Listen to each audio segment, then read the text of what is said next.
Bien, Dios les bendiga, hermanos y hermanas. Nuevamente estamos ya en la última clase virtual del curso de Antiguo Testamento. Vamos a continuar con el tema de los pactos. Ayúdenme ahí siempre con sus micrófonos, ¿verdad? Que estar apagados. En el Antiguo Testamento se describen, perdón, 7 pactos. El edénico, el adámico, el de Noé, el pacto con Abraham, el pacto con Moisés, el pacto con David, y ya se establecen los elementos del nuevo pacto, que está más relacionado directamente con el Antiguo Testamento. En la clase anterior, pues vimos los elementos del pacto, sobre todo los pactos que tienen mayor relevancia para la historia del Antiguo Testamento, que es el de Abraham, el de Moisés y el de David. Pero los otros pactos también tienen mucha relación con la teología del Antiguo Testamento. Entonces vamos a describir a grosso modo, brevemente, mejor dicho, cada uno de los 7 pactos del Antiguo Testamento. Seguimos con el tema de la teología del Antiguo Testamento y el primer pacto es el pacto edénico. ¿En qué consiste y qué es esto del pacto edénico? Bueno, básicamente recuerden que es siempre Dios el que establece el pacto, ya sea con un hombre o con el pueblo o con la nación. Y Dios es el que toma la iniciativa, no el hombre. Dios establece las pautas. Dios no recibe nada. Lo único que pide es obediencia y cumplimiento del pacto. No para beneficio de Dios, sino para siempre beneficio o del hombre o del pueblo. El pacto edénico, entonces, es aquel pacto que Dios hizo con el ser humano, hablando de la raza humana, de la etnia humana.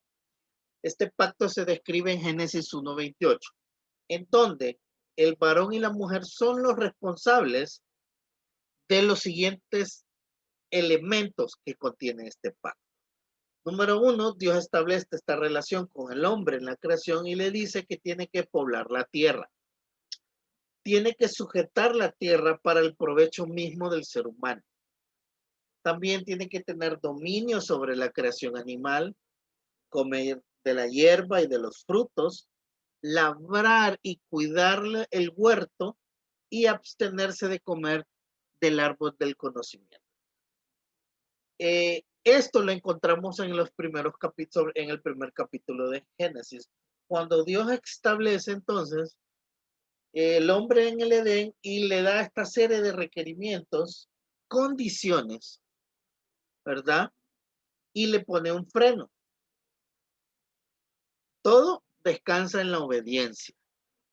Cuando le dice abstenerse de comer del árbol del conocimiento, le está pidiendo obediencia.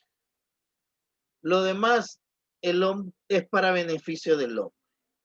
Cuando habla de poblar la tierra, de sujetar la tierra para provecho propio, cuando habla de tener dominio sobre la creación y comer de los frutos y todo lo que produce la tierra, aparte de cuidarla y labrarla, todos son estipulaciones del pacto, pero para beneficio del hombre.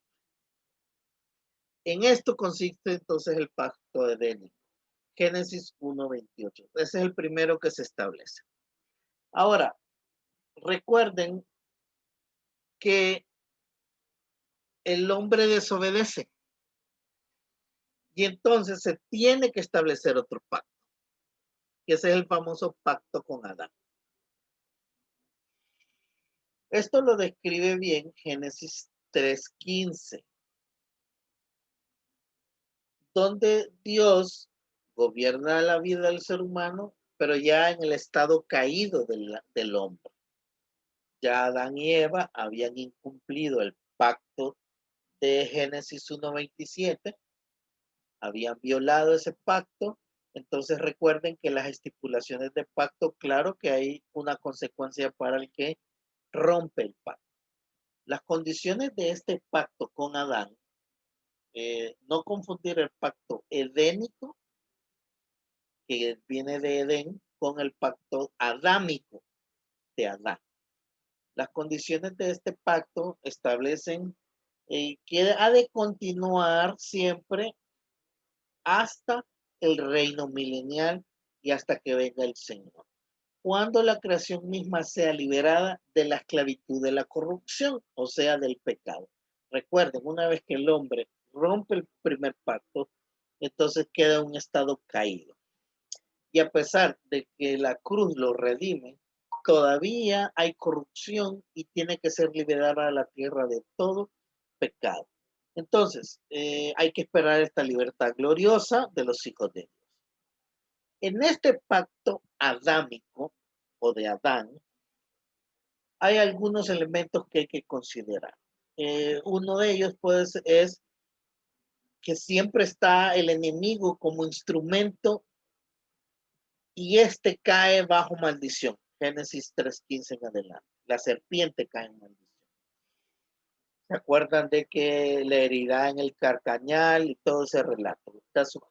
En algún momento, entonces, esta serpiente es instrumento del mal de Satanás, cae bajo maldición. Otro elemento de este pacto es que ya empieza la promesa del Redentor. Se menciona, no se mira a simple vista en el relato, pero se menciona la primera promesa en cuanto al Redentor futuro. Aquí la condición y del hombre y de la mujer cambia. Por ejemplo, la mujer se le va, la condición es que ahora la concepción de ella cuando dé a luz, cuando lo que es la maternidad, va a ser con dolor. Y también el hombre recibe cierta autoridad sobre la mujer, pero él va a trabajar con el sudor de su frente, ¿verdad? Ahora va a tener que esforzarse físicamente. Otro elemento de este pacto es que va a haber un dolor inevitable que no se va a poder quitar de la vida del ser humano a partir de este estado caído. También va a haber un trabajo duro, ya les mencioné, un trabajo duro al varón y la muerte física. Aquí en este pacto, prácticamente lo que se mira es, o lo rescatable para el hombre es la primera promesa con respecto al Redentor, pero los otros elementos y estipulaciones del pacto tienen que ver con sufrimiento, con trabajo, con muerte, con dolor, con sujeción, autoridad, etcétera, etcétera. O sea, es como más elementos negativos que positivos para el hombre, pero recuerden que ya está en un estado caído. El Antiguo Testamento nos enseña un tercer pacto o alianza, y es la alianza con Noé. Aquí, Génesis 9, después que pasa todos los elementos de la multiplicación de las naciones, la corrupción del hombre, Dios escoge una familia, en este caso la familia de Noé, y establece después del diluvio un pacto. Génesis 9:1, donde Dios le promete no destruir la tierra otra vez con agua. Y como señal del pacto, aquí ya aparece una señal, es el arco iris. En los otros pactos vamos a ver que hay señales. En los anteriores no se mira ese elemento de señal, pero aquí ya aparece una señal, que es el arco iris. Los elementos aquí del pacto con Noé, Dios con Noé, son, número uno, confirmar la relación que bajo el pacto adámico, el primero, el ser humano tenía sobre la tierra. Y eso lo pueden leer en Génesis 8:21. También se confirma el orden que tiene la naturaleza, el orden de la naturaleza, Génesis 8:22. Y ya se empieza a establecer lo que son los elementos de los gobiernos humanos. Otro elemento del pacto con Noé es que se asegura que no va a haber otro diluvio como ese, Génesis 9:11. También se declara proféticamente que la descendencia de Can, uno de los hijos de Noé, será inferior y va a servir a sus otros dos hermanos. ¿Se acuerdan que él descubre la desnudez de su padre y cae bajo maldición? Otro elemento de este pacto, que son consecuencias de todo lo que es el diluvio, se declara proféticamente a Sem, uno de los hijos de Noé, que está relacionado con Yahvé. Y de manera muy especial se describe en 9, 26, 27 esta relación entre el hijo de Noé y Dios. También aparece proféticamente y se declara que Jafet, de él descenderán razas y que estas razas van a ser engrandecidas y van a gobernar la tierra. Básicamente es como un pacto de Dios y la familia de Noé.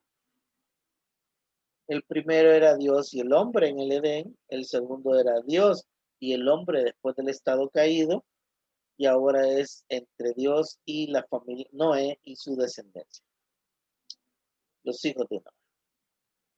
Nosotros en la clase anterior ya habíamos hablado del pacto con Abraham, donde aquí Dios establece un pacto y hay una señal que es la circuncisión, y el pacto tiene varios elementos, tiene promesas, tiene estipulaciones, tiene señal. Eh, Dios le dice a Abraham que va a ser una nación grande y va a salir de él una nación grande, que va a engrandecer el nombre de Abraham, que la familia de Abraham y el nombre de Abraham serán bendición para todas las naciones, y que el que bendiga a la familia de Abraham y Abraham va a recibir bendición y el que lo maldiga va a recibir maldición, etcétera, etcétera.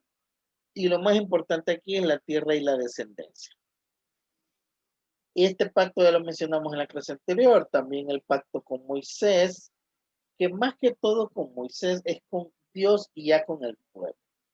Si ustedes se fijan, entonces los 4 pactos anteriores fueron con el hombre y la mujer en el estado perfecto, en el Edén, el hombre y la mujer con el estado caído, Noé y su familia, y Abraham y su descendencia. Pero ahora es con Moisés y el pueblo, o sobre todo el pueblo. Y aquí cambian ciertas estipulaciones, ocurre en el monte Sinaí, aquí al pueblo se le va a dar la ley, se empieza a constituir como pueblo, como nación, y partes y elementos y partes del pacto consisten en los mandamientos que se le da al pueblo, Éxodo 20, los juicios que gobiernan la vida social de Israel, eso está en Éxodo 21, 24, y las ordenanzas de la vida religiosa, todo lo que es Levíticos y parte de Éxodo. Todo eso forma elementos de la ley. Entonces, eh, aquí el pueblo tiene mayor responsabilidad, ya no solo obedecer el pacto, sino cumplir los mandamientos.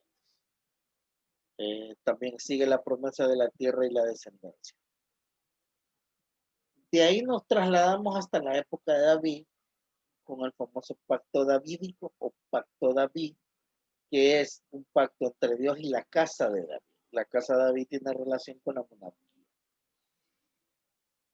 El pacto davídico consiste, está prescrito a partir del primer libro de Samuel, capítulo 7. Y aquí es con David y con el reino glorioso de Cristo. Ya aquí ahí aparece elementos proféticos para el Mesías. Dios promete entonces que de David va a descender el Mesías. Entonces, una casa davídica, es decir, una posteridad de la familia de David, eso es lo que recibe David como bendición en el pacto que Dios hizo con él. También recibe una perpetuidad del trono de él y de su descendencia. Inclusive le dice que un reino que no está en una esfera de gobierno, es más que una esfera de gobierno. Y la promesa sobre la perpetuidad del trono, como ya les dije, y si desobedece, entonces va a traer castigo a la familia de David, pero no va a abrogar el pacto con él, o sea, no lo va a concluir Dios. Simplemente van a tener consecuencias los gestores de incumplir el pacto. Por eso es que David de alguna manera, aunque recibe castigo por parte de Dios porque rompe el pacto, no rompe el pacto por desobedecer ni por idolatría, sino más que todo por cometer injusticia social. En algún momento David cometió injusticia social, sobre todo con el tema de Betsabé. Bueno, por último, el Antiguo Testamento rescata o menciona el nuevo pacto. El nuevo pacto lo vemos mejor a la luz del Nuevo Testamento, donde encontramos en Hebreos 8:8 un pacto el cual establece que Jesucristo, o con Jesucristo, se establecen todos aquellos individuos son regenerados por el poder del Espíritu Santo. Y este pacto se basa en el sacrificio de Cristo. Y ya la gente no está bajo la ley de Abraham o bajo la ley de Moisés, sino básicamente bajo los beneficios de la cruz. Y el requisito es creer, tener fe. Ya el Antiguo Testamento inicia con esos elementos del nuevo pacto. Para concluir entonces, esta parte del Antiguo Testamento presenta 7 pactos. El último está más relacionado con el Nuevo Testamento. A los primeros 3, 4 son con personas. El quinto, que es el pacto con Moisés en el Sinaí, es con Moisés y con el pueblo. El sexto es con David y su descendencia, y el séptimo tiene que ver con la iglesia y toda aquella persona que desee entrar a la familia de la fe a través de la cruz. Con esto concluimos la parte de teología del Antiguo Testamento, donde ya vimos la creación, en las primeras clases vimos la revelación, el tema del pacto y ahora los 7 pactos del Antiguo Testamento. Bien, cuando nosotros entonces estudiamos la historia, no sé si alguien tiene alguna consulta para continuar ahora con los elementos de tipo de contenido y más elemento histórico para concluir el curso. Dígame, hermano. Yo, hermano Daniel, tengo un par de observaciones o no sé si preguntas y quizás mis compañeros también. Cuénteme. Y estaba viendo sobre la maldición de la serpiente. En algún momento yo he escuchado y también creo que he leído. ¿Hola? Le escucho. Sí.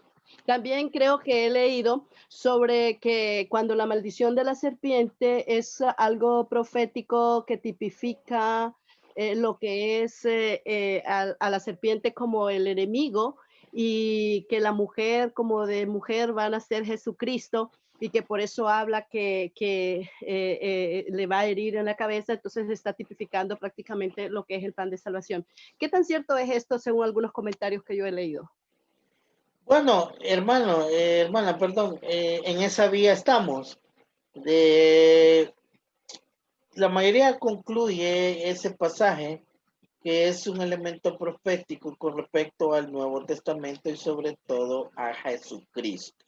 Ok. En donde en la cruz se vence el mal, se vence el enemigo, y podría decirse, por eso mencioné que ese texto da los primeros pininos a la promesa de el Mesías y el Hijo Redentor.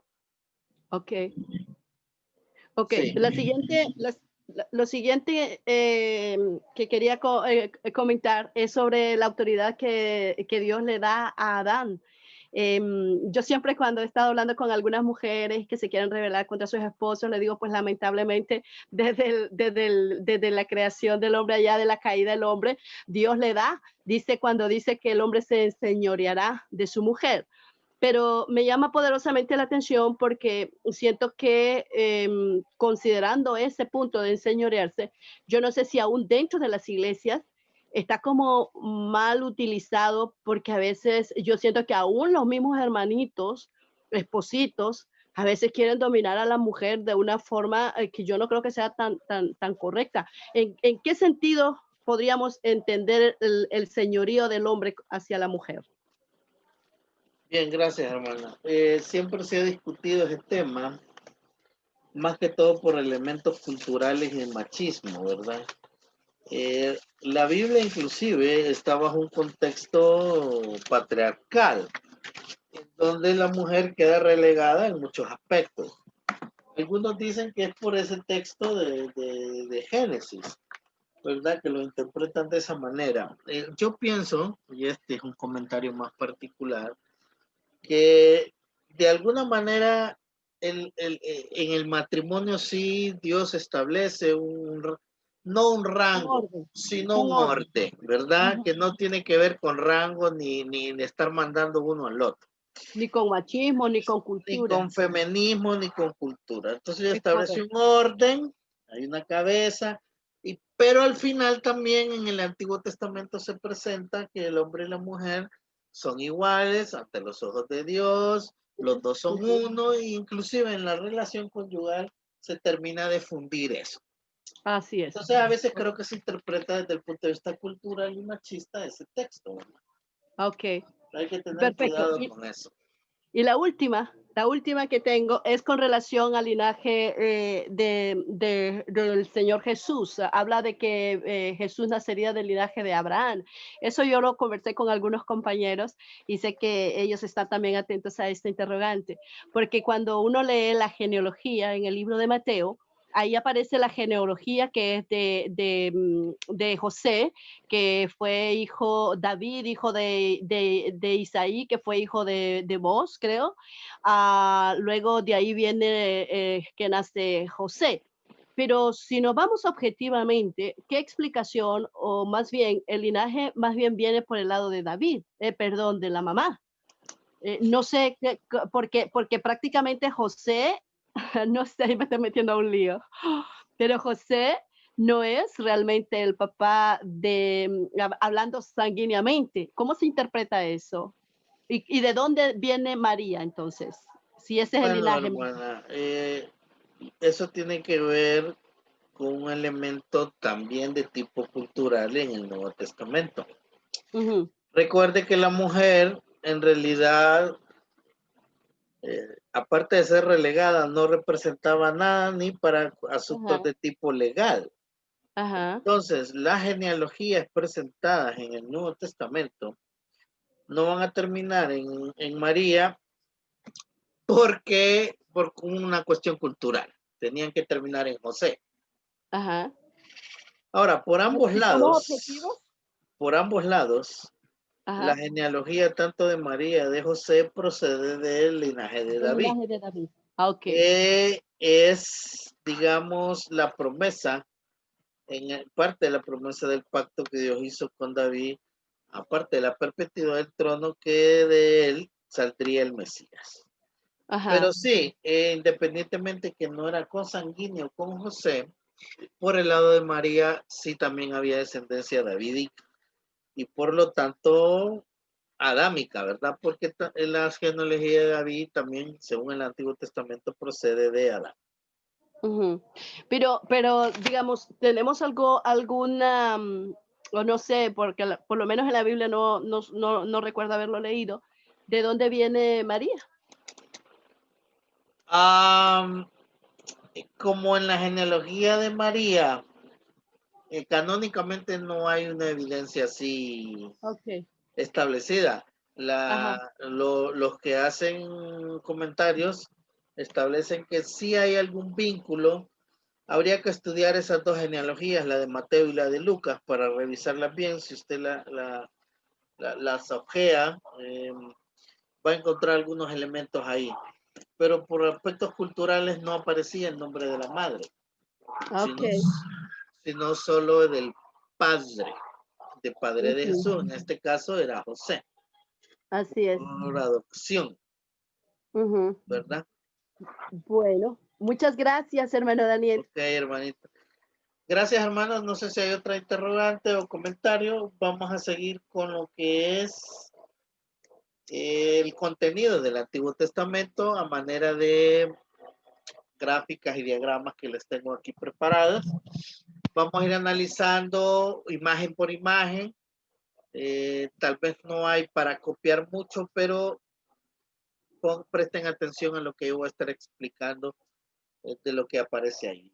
Vamos a ver la estructura del Antiguo Testamento, un panorama, algo de Génesis, del contenido, las secciones narrativas del Pentateuco, una posible cronología del Éxodo, vamos a ver los libros históricos, los reyes de Israel. Hay otra periodización del Antiguo Testamento establecido en 4 periodos, la historia bíblica, vamos a ver de los profetas, su historia de los reyes y el exilio. Entonces, para terminar esta última etapa, iniciemos con la estructura del Antiguo Testamento basados en la Biblia y en las Biblias evangélicas. ¿Cómo se divide y cómo se estructura la Biblia? Se estructura en 4 partes. Los libros del Antiguo Testamento, que estos nos los enseñan desde el discipulado, desde la escuela dominical, etc. Los libros llamados Pentateuco o los libros de la ley, que son 5, los 12 libros históricos, los 5 libros poéticos y los 17 libros proféticos. Y a su vez, ustedes los pueden subdividir en los profetas mayores y menores. Que la única razón por dividirlos así es meramente didáctica, aunque Jeremías, Isaías y Ezequiel sí son extensos, pero ya Daniel y Lamentaciones no necesariamente cumplen la categoría de, por ser extensos en su contenido, se clasifican dentro de los libros mayores. De hecho, los que vieron poéticos se dan cuenta que Lamentaciones es más poesía. Pero bueno, así lo ve el canon protestante, las Biblias evangélicas así estructuran el contenido del Antiguo Testamento. Y en cada una de esas partes encontramos diferentes géneros literarios, diferentes historias, narraciones, y básicamente lo que nos cuentan todos estos libros es la historia de Israel, sobre todo lo que acontece a partir del capítulo 12. Un panorama y otra clasificación para estudiar el Antiguo Testamento es que muchos unen los libros históricos y poéticos en un solo bloque y le llama a ese volumen libros históricos. Y la razón vuelve a ser didáctica y de contenido. Le explico. Si usted quita los primeros 11 capítulos de Génesis, básicamente lo que encontramos a partir de Génesis 12 es los inicios de la historia de Israel, de su descendencia. Entonces, muchos dividen la Biblia, el Antiguo Testamento, que tiene 39 libros, lo dividen en 3 partes por su contenido literario. Expongo lo siguiente: historia, narrativa, que es libros históricos, poesía, lírica, música, máximas, proverbios, que es poesía, o los libros poéticos, y la profecía con elementos históricos en los 17 libros proféticos. Entonces, tenemos 3 grandes bloques de literatura del Antiguo Testamento. Esta por cuestiones de contenido y esta por cuestiones de género literario. 17 libros históricos, 15 libros poéticos y 17 libros proféticos. Bien. Pasándonos a Génesis, si usted puede dividir Génesis, lo divide de la siguiente manera. O para estudiar Génesis, mejor reformulo la pregunta. Para estudiar Génesis, tenemos que dividirlo de la siguiente manera. En 2 grandes bloques literarios. 2 grupos de capítulos que le ponemos nombre. Los primeros 11 capítulos, que es la historia primigenia o la prehistoria bíblica. Y el resto de los 38 capítulos o 39, que es el periodo patriarcal. A su vez, cada división de Génesis la podemos estudiar por 4 palabras o elementos. Primera parte de Génesis. Creación, pecado, diluvio y Babel, o lenguas.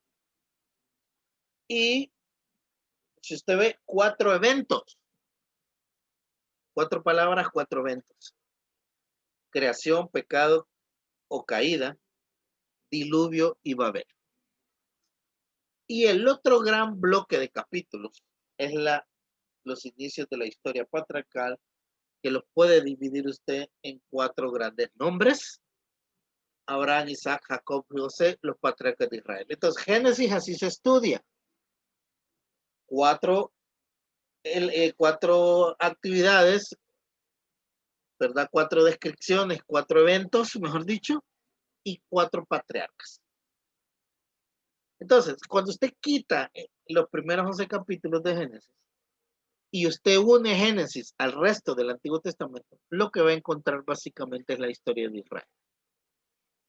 Entonces, si yo pudiera dividir el Antiguo Testamento en 2 partes, hermanos y hermanas, para los que me están escuchando, si yo pudiera dividir todo el Antiguo Testamento en 2 partes, básicamente lo divido en Génesis 1 al 11 y Génesis 12 hasta Malaquías. Y así está dividido todo el Antiguo Testamento, en 2 grandes partes. La historia primigenia o la prehistoria bíblica, que es la historia que le da sentido a lo que viene a continuación, que es los orígenes del pueblo de Israel, porque hay que explicar de dónde también procede Abraham, y para eso está estipulado eso en los primeros 11 capítulos. Entonces, cuando nos encontramos con la historia patriarcal, vemos la genealogía de Abraham. Si usted ve en el diagrama que sigue, Abraham era hijo de Taré, y de Abraham desciende lo que es Ismael e Isaac, ¿verdad? De Isaac, ¿verdad? De ahí viene, se casa con Rebeca, y vienen los 2 hijos de Isaac, Esaú y Jacob. Entonces, de ahí Jacob tiene sus 4 esposas, 2 de ellas, las hijas de Labán, descendiente del hermano de Abraham, o sea que todo queda en familia, ¿verdad? Y con Jacob, que tiene 2 esposas y 2 concubinas, como dice el relato, 2 damas de sus esposas, desciende todo lo que es las 12 tribus de Israel. Por un lado, Moisés procede de la casa de Leví y David procede de la casa de Judá. Eso lo encontramos en Génesis, en los primeros capítulos, a partir del capítulo 12. Para que entendamos de dónde procede algunos personajes. Y claro, lo que está en negrita son los personajes claves. Taré, que no se mira, Abraham, Isaac, Rebeca, Jacob, José, Judá, David y Moisés. De Judá desciende David y de David desciende el Mesías.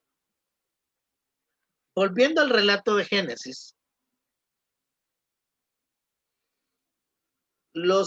al Pentateuco, cuando nos encontramos con los primeros 5 libros del Pentateuco, vemos ese origen del universo, como ya lo repetimos en los primeros 11 capítulos, y de ahí encontramos en el resto del Pentateuco, que sería desde Génesis 12 hasta el capítulo 34 de Deuteronomio, los orígenes del pueblo de Israel.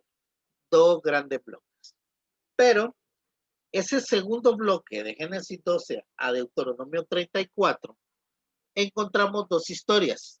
La historia patriarcal, Abraham, Isaac y Jacob, y la obra realizada por Moisés, que es explicada en Éxodo, Número, Deuteronomio y el Levítico. Éxodo, Levítico, Número, Deuteronomio. Aparece otro importante actor, entonces Moisés, ¿verdad? Origen del universo, la historia patriarcal y la obra realizada por Moisés. Tres grandes temas en todo el Pentateuco. Pregunta, si yo quiero dividir todos los primeros 5 libros de la ley en tres grandes temas, pues son el origen del universo, la historia patriarcal y la obra realizada por Moisés. En realidad por Dios a través de Moisés. Esa es una forma de estudiar el Pentateuco. Ahora, hay otra manera de entender la narrativa del Pentateuco, porque si usted lee de corrido el Pentateuco, salvo y algunos elementos de Levíticos, lo que va a encontrar son relatos, narraciones. Y fíjese bien, aquí tenemos 6 narraciones del Pentateuco, 6 secciones de narraciones dentro de los primeros 5 libros de Moisés. La primera narración, que pertenece también al gran bloque literario de todo el Antiguo Testamento, es los primeros 11 capítulos, insisto, al origen del universo. La segunda narración también pertenece al segundo gran tema, que es la historia patriarcal. Y de ahí, la tercera sección que estudiamos aquí, que era la obra realizada por Moisés, la dividimos en 4 narraciones. Sería el número 3 aquí, en la gráfica. Éxodo 1 al 15, que es la historia de la salida de Egipto, ¿verdad? Éxodo 15 al 18, que es los relatos de la estancia del pueblo en el desierto. Éxodo 19 hasta número 10 abarca Levítico, que es la parada y la estadía en el monte Sinaí, ¿verdad? Y la última parte, que es desde números 11 hasta Deuteronomio 34, los últimos 4 discursos de Moisés. Entonces vemos que en el bloque, en el gran tercer tema del Pentateuco, que es la obra realizada por Moisés, y le voy a preguntar eso, ¿verdad? Encontramos 4 grandes secciones narrativas. La salida de Egipto, la estancia en el desierto, la parada en el Sinaí y los 4 discursos de Moisés. Repito. Número 1, la salida de Egipto, los relatos del desierto, la parada en el monte Sinaí y los 4 discursos de Moisés. Como les dije, vamos a estar estudiando una serie de gráficas y mapas conceptuales aquí en el resto de la clase. Espero que vayan tal vez no anotando, pero vayan escuchando. Y vamos al Éxodo ahora en sí y una posible cronología de esto.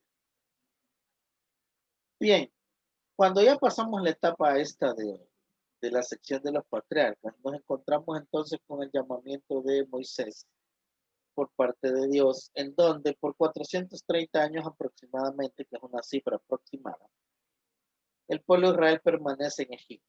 Eso lo dice Éxodo 12:41. Posiblemente José fallece en el año 1805 antes de Jesús, y si yo le resto 430 años, entonces allá por el 1446 antes de Jesús, estamos hablando siglo XV antes de Jesús, es la salida del pueblo de Israel. Dicha estancia en el desierto, que incluye el monte Sinaí, que inicia en Éxodo 12:37, dura para los investigadores 40 años.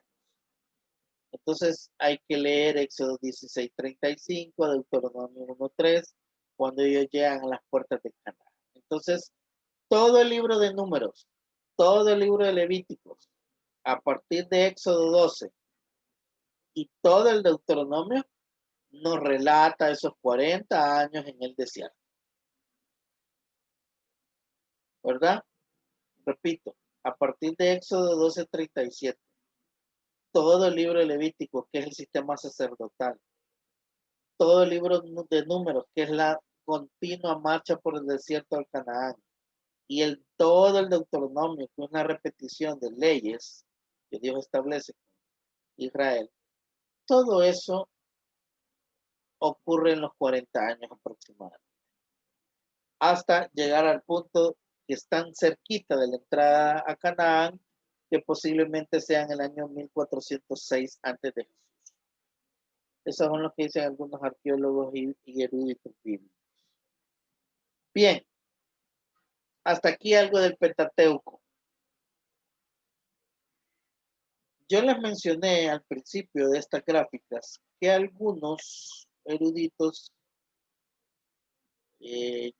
mencionan que la historia de Israel contada en los libros históricos de la Biblia, recuerden, los libros puramente narrativa de la Biblia son los 5 libros del Pentateuco más los 12 libros que llamamos libros históricos. Hacen todo un compendio de la historia de Israel en el Antiguo Testamento. Bien, estos 17 libros, y se los voy a nombrar: Génesis, Éxodo, Levítico, Número, Deuteronomio, Josué, Jueces, Ruth, 1 y 2 de Samuel, 1 y 2 de Reyes, 1 y 2 de Crónicas, Esdras, Nehemías y Esther. Todos estos 17 libros contienen la historia narrativa de Israel en el Antiguo Testamento, o descrita en el Antiguo Testamento. Bien, si yo cojo esos 17 libros, los tomo en uno solo, los puedo dividir en 4 partes. Esto es diferente a lo que yo les enseñé hace 2 clases, los 9 puntos principales de toda la historia de Israel. Aquí estoy basándome en el contenido de los 17 libros que contienen la historia narrativa de Israel. Insisto, los 5 pentateucos y los 12 históricos. Bien, al tomarlos juntos, los puedo dividir en 4 periodos. La formación de una nación, periodo 1, llamado el tiempo de la ley, Génesis 12 hasta Deuteronomio 34. La premonarquía, que es conquista y caos, la premonarquía, contenida en Josué, Jueces, Ruth. Conquista, recuerden la conquista cananea en Josué, y el tiempo de caos en Jueces, ya que Ruth es una historia contenida en el tiempo de los jueces, por eso se contempla ahí. ¿Por qué le llamamos premonarquía? Porque aquí el monarca era Yahvé, Dios era el rey, no había una figura humana de rey, sino Dios era el rey. Y lo que usaba era sus jueces como elementos políticos para liderar al pueblo. Bien, cuarto periodo, el periodo de la monarquía. Por cierto, quiero hacer un anuncio hablando de los jueces. Yo creo que lo repetí en otra clase, pero les quiero comentar que los jueces eran figuras políticas religiosas que se levantaban para liberar al pueblo, porque el pueblo había olvidado el pacto con Dios. Entonces había pecado y de idolatría, castigo, después venía el arrepentimiento y de ahí la salvación.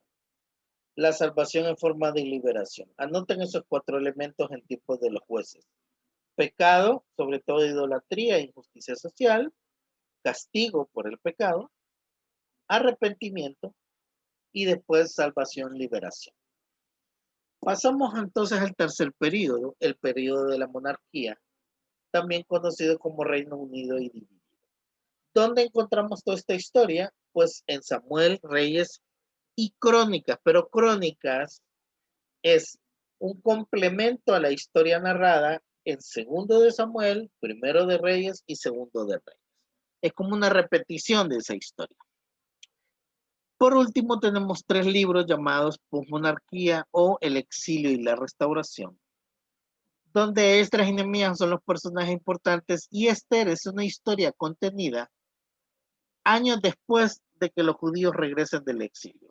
Estamos hablando que los judíos regresan en el año 537, 36 antes de Jesús, pero la historia de Ruth es allá por el 486, 476. Estamos hablando de aproximadamente 50, 60 años después de que los judíos vuelven a establecerse en Palestina, la historia de Esther, ¿verdad? Ok, bajo ese panorama vamos a ver algunos elementos importantes de esa historia. Génesis nos habla de la prehistoria como tema principal, nos habla de Abraham como personaje principal, nos habla de la promesa del pueblo, la tierra, del establecimiento del pacto y de la misión de ser un pueblo de bendición. Pero muere Abraham, muere su hijo, muere su nieto, como todo orden natural. Y se multiplica. Se multiplica y entonces vemos una continuación de la historia en los otros capítulos de Génesis, ¿verdad? En donde a Abraham se le conoce el padre de la fe y el pueblo de Israel siempre decía, mi padre Abraham, mi padre Abraham, mi padre Abraham.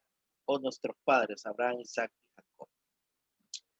Y ya empieza este pueblo a crecer, a multiplicarse. Entonces aparece el tiempo del Éxodo, donde hay un tema que es la creación del pueblo de Dios. Recuerden, el tema anterior era la prehistoria del pueblo de Dios. Ahora es la creación del pueblo de Dios como tema principal. Personaje destacado Moisés.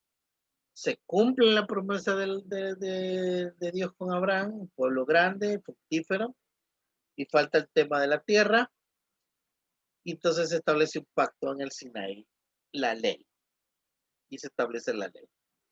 Eso lo describe Éxodo. Y ya Levíticos habla de la instrucción del pueblo de Dios, de ese aprendizaje de la ley, del culto, del sacrificio, del sacerdocio. Aquí el personaje principal son los sacerdotes. No se establece pacto ni promesa porque ya se estableció. Entonces aparece el Deuteronomio. En números, como les digo, es el resto del camino del pueblo por el desierto. De ahí aparece el Deuteronomio. Y el Deuteronomio es esa reafirmación del pacto, es una obediencia a la bendición, ¿verdad? La obediencia trae bendición y si desobedece trae bendición. Aquí aparece ya Josué como personaje principal, donde Moisés le pasa el mando y el tema principal es la exhortación antes de entrar a la tierra prometida. Recapitulando, Génesis, tema principal, la creación la prehistoria del pueblo de Dios, el Éxodo, creación del pueblo de Dios como tema principal, Levíticos, la instrucción del pueblo de Dios como tema principal, en Números, el camino del pueblo de Dios por el desierto como tema principal, y el Deuteronomio presenta la exhortación del pueblo antes de entrar a la tierra prometida como tema principal.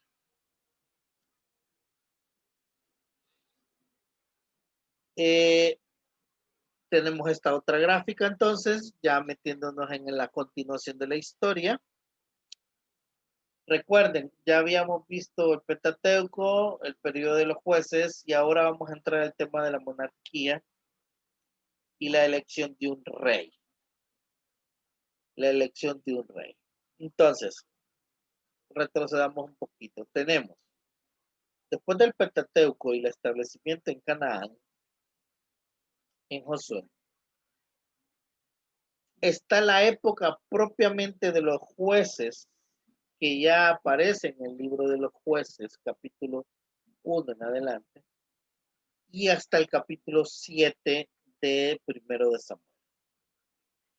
Personajes a destacar en la premonarquía monarquía en la época de los jueces.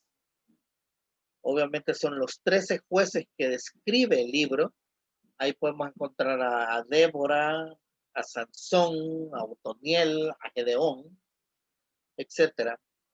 En Ruth encontramos a la misma Ruth, al Boaz, que es el esposo de Ruth, y en Samuel encontramos a Elí y al mismo Samuel. Son los personajes a destacar en la época de los jueces, o también llamada la premonarquía.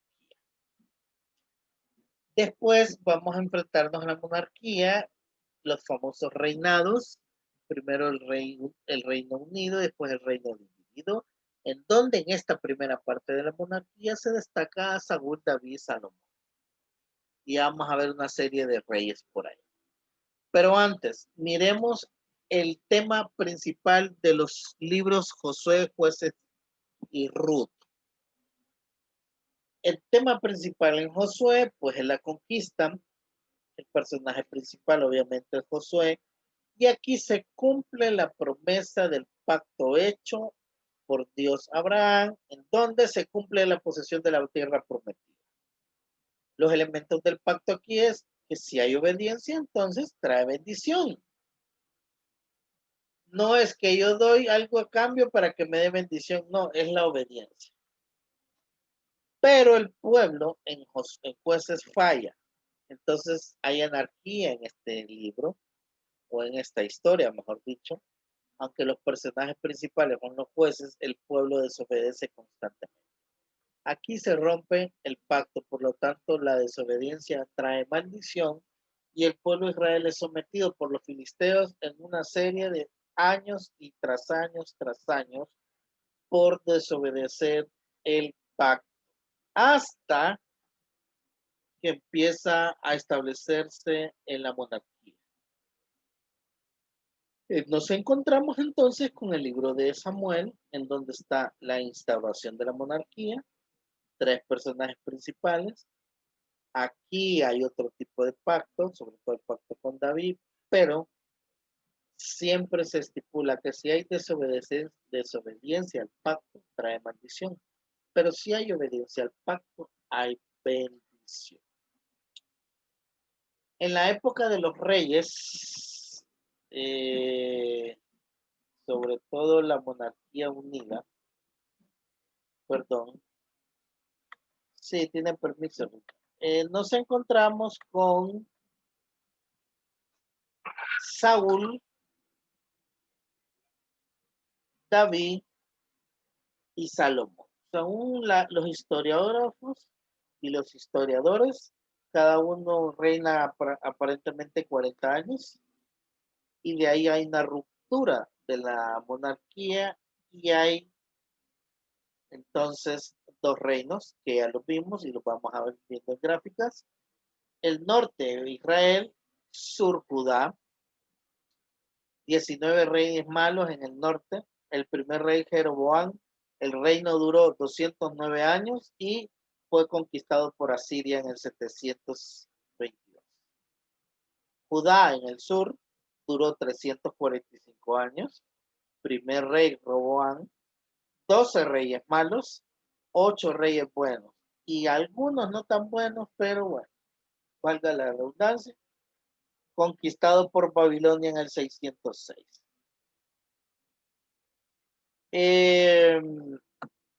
Definitivamente esta historia es bonita. ¿Dónde la encontramos?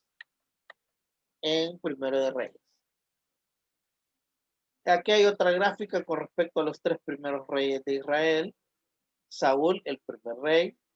David, el ungido por Dios, sobre todo por mano de Samuel. David, ¿quién era? Un cantor, un pastor de ovejas. De ahí procede el Mesías.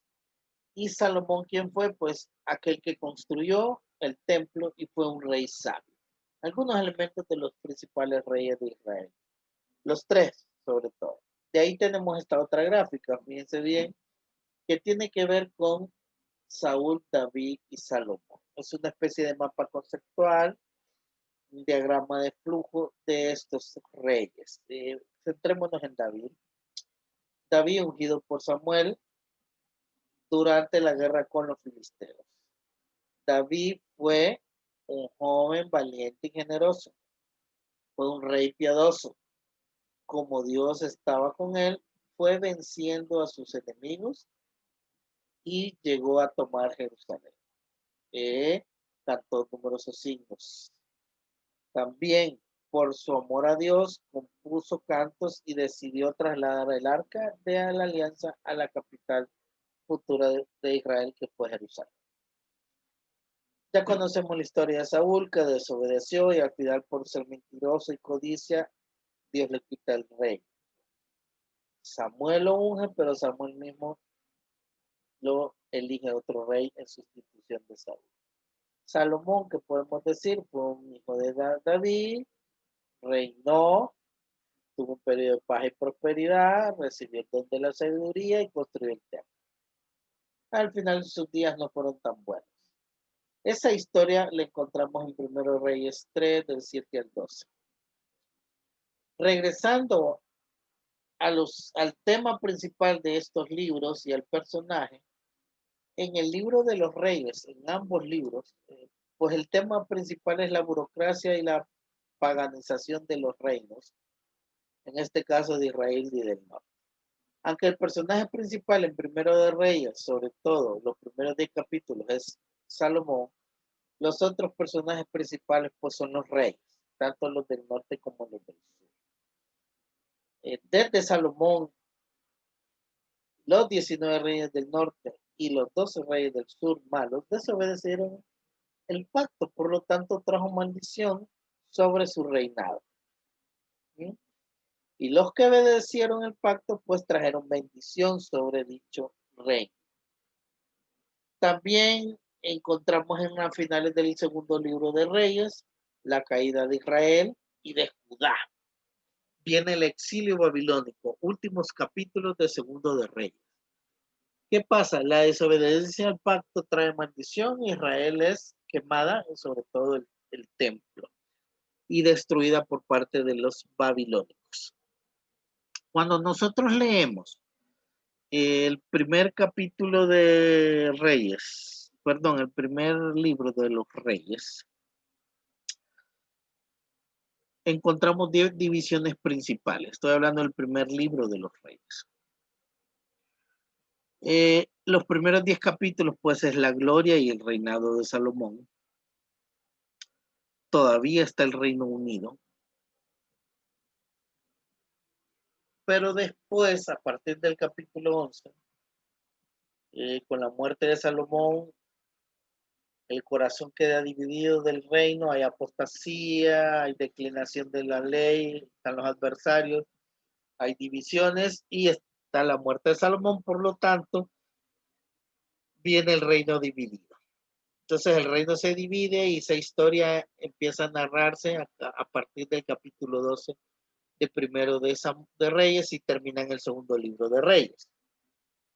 El reino dividido, la caída de Samaria primero, después la destrucción de Jerusalén, después el periodo de algunas reformas, sobre todo con la reforma de Josías, ¿verdad? Así se entiende entonces el primer libro de los reyes. Algo más del reino dividido a la muerte de Salomón. Muere Salomón aproximadamente en el año 932. El reino se divide. El norte, cuya capital es Samaria, el sur, cuya capital es Jerusalén. El norte cae en el 721 por los asirios y el destierro a Nínive, aunque la mayoría desaparece porque son muertos, avasallados. La capital Samaria y el norte era extenso, próspero y se dedicaba más a la agricultura. En cambio, el sur, cuya capital fue Jerusalén, destruida por los babilonios en el 587, estos fueron desterrados a Babilonia, era un pueblo más pequeño, pobre y ganadero. Pero aquí estaba la capital, por eso tenía gran relevancia. Esta gráfica nos muestra una serie de reyes a todo lo largo de la historia de la monarquía dividida a partir del primer capítulo de, perdón, del primero de Reyes, capítulo 12, versículo 20, toda esta serie de reyes mencionados hasta segundo de Reyes 15:30. Jeroboam primero, Nabat, Basad, Elasur, ahí van todos los reyes mezclados. Sobre todo estos son los reyes del norte, ¿verdad? Famosos algunos. Eh, ahí están en segundo de Reyes y primero de Reyes. Eso es solo para mostrarles a manera de ilustración dónde están contenidos estos reyes. Hay más reyes que faltan ahí porque esos solo son los del norte.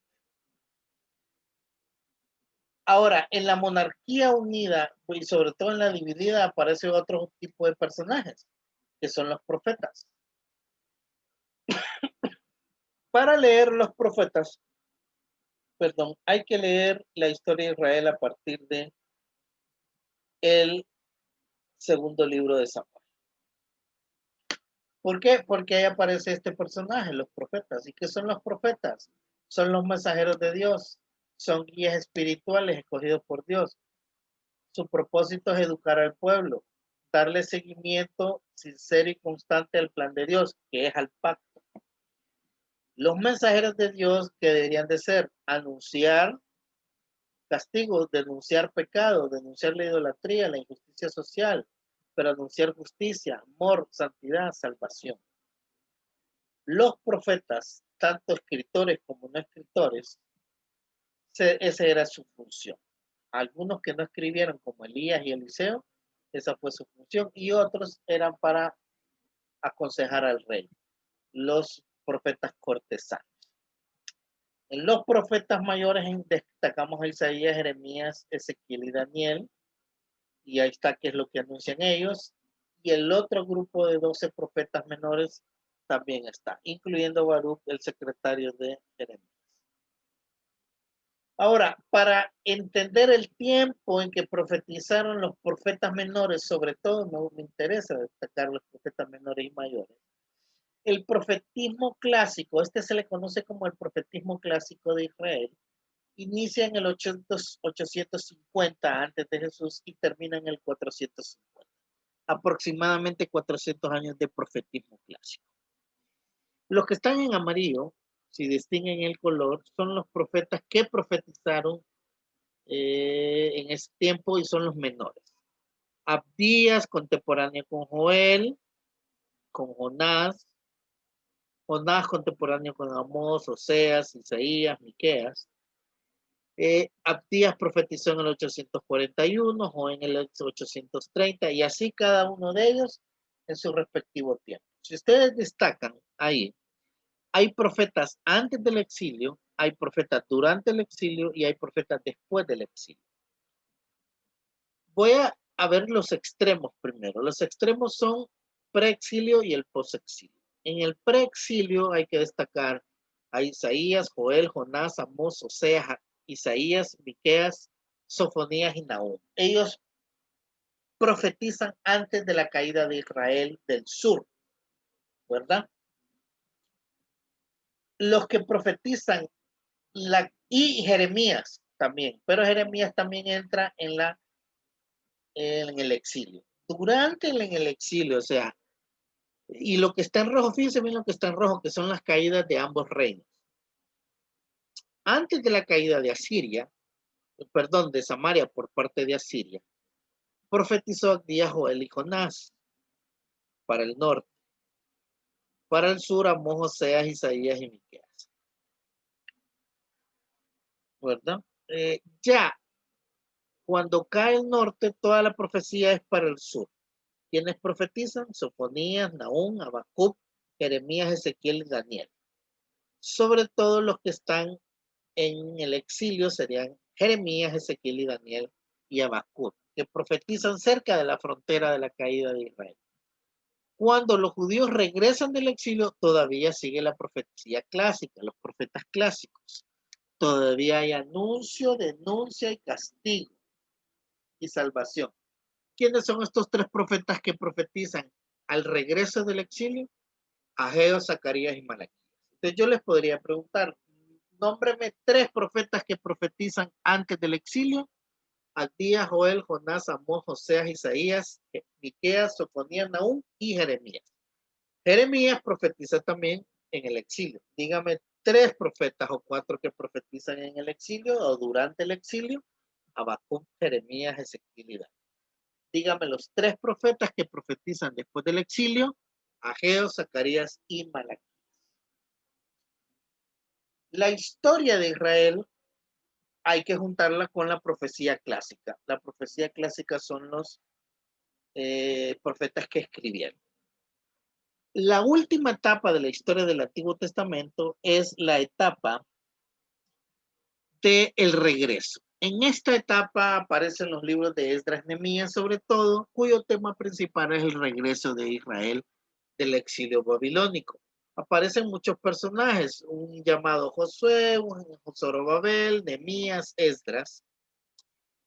La promesa, la tierra recuperada. El pacto, obviamente Dios tenía un pacto con Israel de la promesa de la tierra y la descendencia, ¿verdad? Sigue la estipulación a ser obediente, pero aquí el pueblo ya se vuelve un poco más legalista. La comunidad se vuelve más cerrada, ya se prohíben los matrimonios mixtos y una serie de cosas con la reforma de Esdras.